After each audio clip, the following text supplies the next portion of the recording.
Having trouble activating your Boost Mobile eSIM? It's a common issue, and here's how to tackle it. First, ensure your device is compatible, typically iPhones XS and newer, or select Androids like the Samsung Galaxy S21 series and later. If the QR code isn't scanning, try these fixes.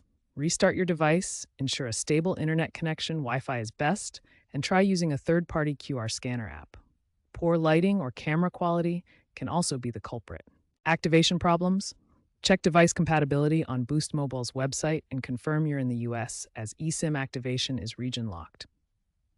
Clear your app cache, or as a last resort, perform a factory reset on the eSIM profile. For persistent issues, contact Boost Mobile support at 1-888-266-7848 or use their live chat for faster resolution. Activation success rates are currently around 85 to 90%, so a bit of troubleshooting usually does the trick. Still facing problems? Ensure your phone's firmware is up to date, as outdated software can cause scanning glitches. Network congestion during peak times can also lead to temporary QR code errors, so try again later.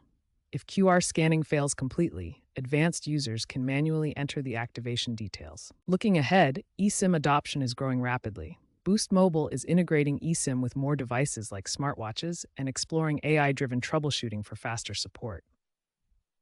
While eSIM cloning is a potential cybersecurity risk, advancements in biometric authentication are helping to mitigate this. By 2027, expect near-universal eSIM support, with Boost Mobile focusing on user education to minimize activation issues and promoting eSIM's eco-friendly benefits by reducing plastic waste.